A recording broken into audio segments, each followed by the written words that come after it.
Hey everyone, Danielle here. Today I'm just going to show you how I created this girl in her windswept hair with mermaid markers. I recently got a question about how I drew this girl in her windswept hair, and I have another one that's kind of similar, and she's got like this ombre mermaid hair. And so I figured why not just create a tutorial kind of showing you my process, how I draw these types of girls. Here are a list of supplies that I used. So you can go ahead and get your watercolor paper and your mermaid markers so we can get started.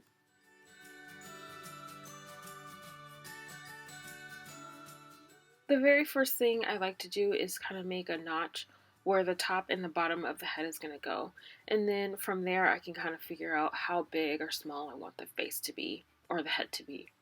And then I'll do an oval around those points.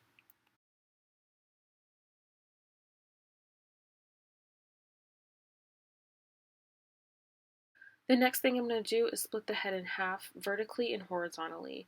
And this horizontal line that I'm making is going to be the eye line. Right above that is going to be the eyebrow line. And then halfway between the eyebrows and the chin is the nose. And then halfway between the nose and the chin is the lower lip or the bottom lip. And then I'm going to do the neck and shoulders. Okay, so I'm going to just make two little notches on each side of the line we made for the nostrils, and then two lines on the sides for the nose.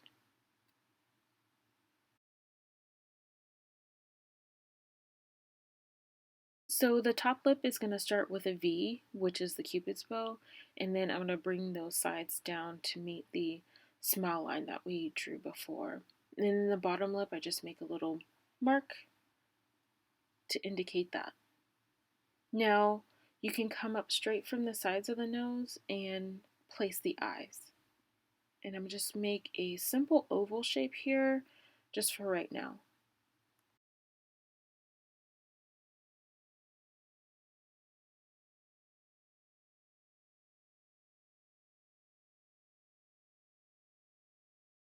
Go ahead and use the line that we made earlier for the eyebrows and fill those in.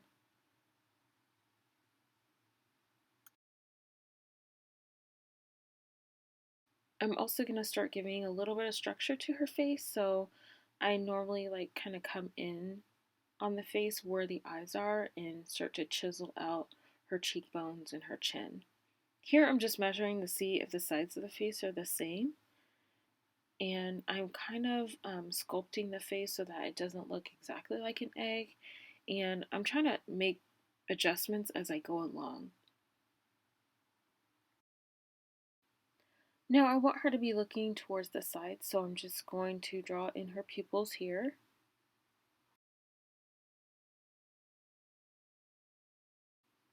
I'm going to put in her eyelid and just a few eyelashes.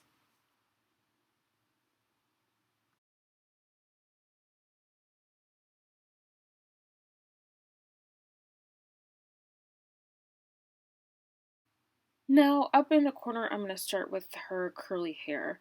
And I'm going to start with her bang, and I'm just kind of making squiggly lines across the front of her forehead. I also want some of this hair to fall across her face because we're trying to make it look like her hair is blowing. So what I tend to do is just the overall shape first, and then I'll go back and do little details. But right now what I'm doing is just making little squiggly lines to kind of sort of a bunch of different S's and different shapes to kind of indicate where her hair is flowing. And I want it to be like down around her neck, and I want it to flow out from her head and then kind of taper in and fall like behind her and in front of her.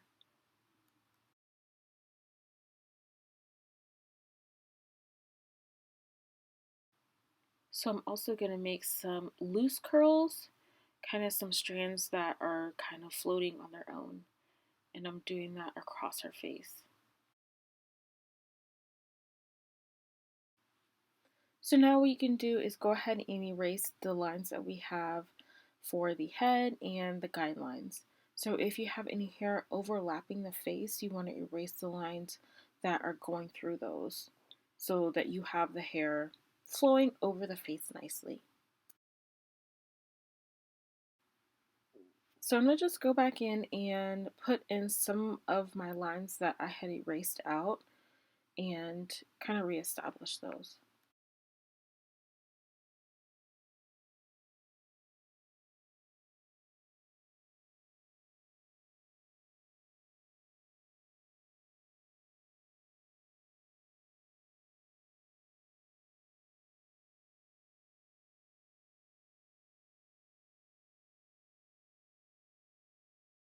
The first color I'm going to grab out of my mermaid markers is coral. And if you're just using watercolors, then you can just mix an orange and a red together and put a little pink in if you want. This color is very vibrant, so I'm mixing it on an acrylic block, and I'm going to have to water it down a little bit just to start off with. I did not pre-wet my paper, but my brush does have quite a bit of water in it, so that's how I'm able to blend this color out. And I'm not going to take this all the way down, I'm just going to kind of take it below her eye line. And then the next thing I'm going to do is grab the actual marker and dab that into the wet paint. And so now you can see that it runs really nicely and it's going to bring that pop of color.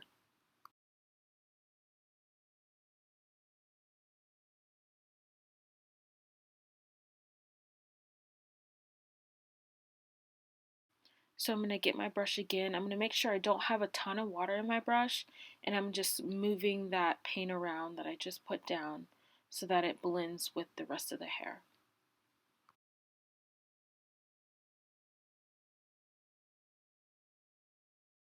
The next color I'm grabbing is Jellyfish. This is my favorite color, and I didn't even let coral dry yet. I'm just kind of blending it up and blending it into that color as well as bringing it down into more of the hair.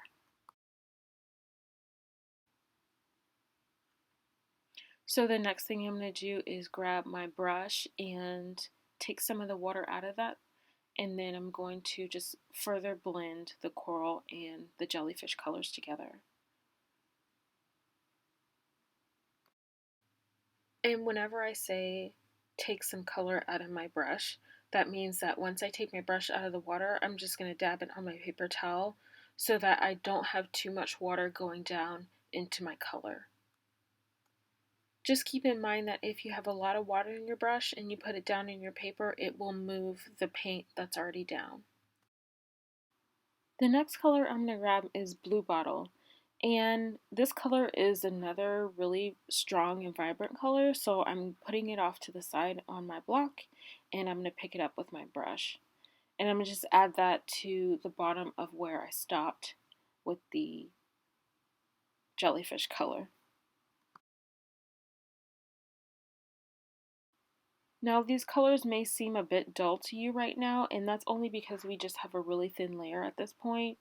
If you want to go all out and just use the strength of the markers, go right ahead. I just feel like if you put down kind of this thin layer first, then you can add the punches of color as you add the layers.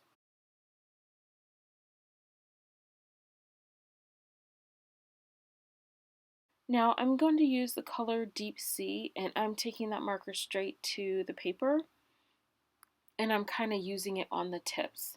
And I'm using my paintbrush to kind of spread that paint out.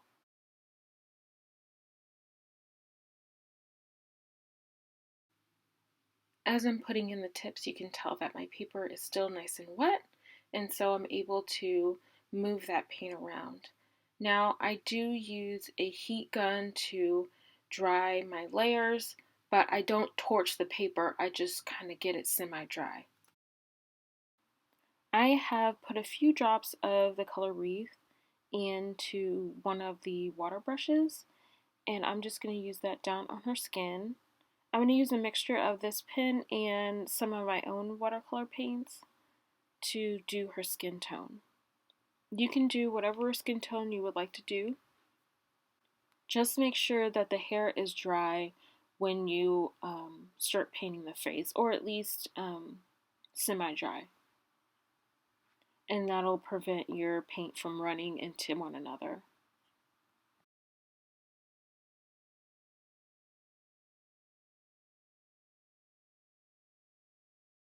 We're just going to build up some of the blues, and what I want to do is go ahead and wet the paper with some clean water and then just go in with the marker straight to the hair.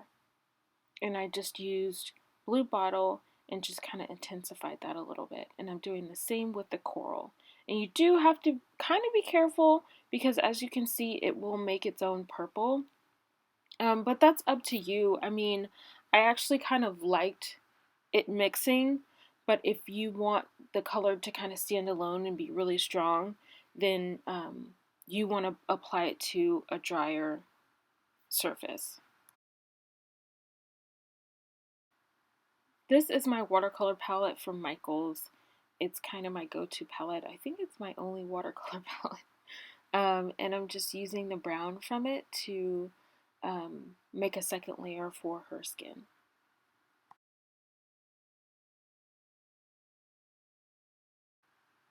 I'm just going to fill in her lips with Jellyfish. Just a little bit of color in her lips right now.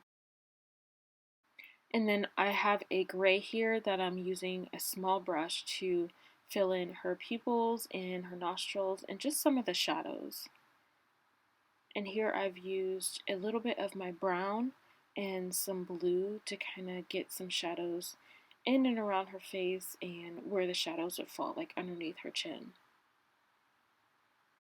You can tell that I am a acrylic painter because I like to use my finger.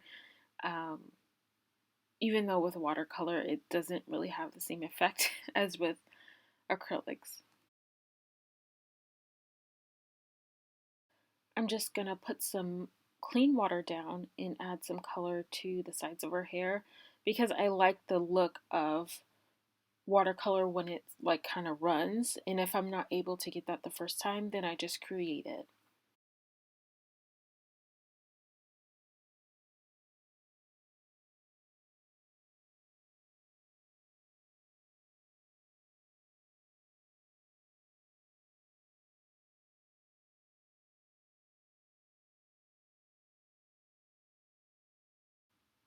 I like to do my line work with the Faber-Castell Pitt pen. I just like to do really loose, easy strokes and define her features and her hair. So here you can see how I've been able to really define her curls. And I really like the way that this looks on top of watercolor. Now this part is up to you as to how much or how less of the line work you want to do. I just kind of keep it simple.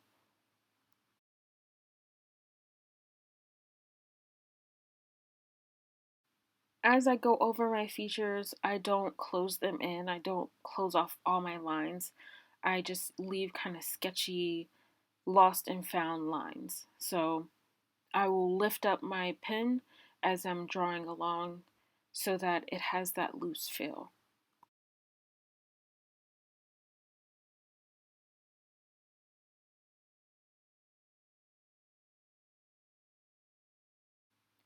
So now that the line work is done, I'm going to use my magic wands. These are the color pencils by Jane Davenport. And I'm going to grab the color Candy Floss. And that's what I'm going to use for her blush. And I'm just making a light circular motion to put in her cheek colors or her blush. Just make sure that your watercolor is completely dry once you start the pencil color. She needs a bit more shadow on her face, and so I'm using the color Bear to sculpt out her nose and get some shadow in her face.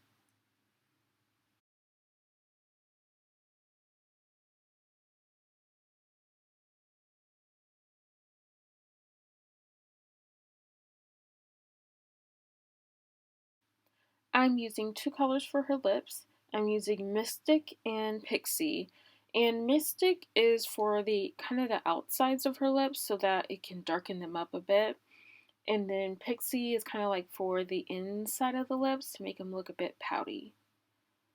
Now I took Eclipse and I just went over, some of that shadow that I created earlier. And so like around her nose and up by her eyebrows, I just added in a bit more color. So I'm just going to go back in and work on her eyes a little bit more. Um, I needed to define her eyelids and make a bit more eyelashes. I used a white gel pen for the whites of her eyes as well. It is a little hard to add the Pitt pen over top of the color pencil because of the wax buildup, but as you can see, I didn't have to try too hard, but just keep that in mind as you're working. And so we can go ahead and call her done. I did go back and add just a few more layers of paint. I wanted to deepen up the purples and the reds, and so I just went straight on to the page and darkened those colors up. And you'll want to do that too as your paint dries. And so here is the finished page.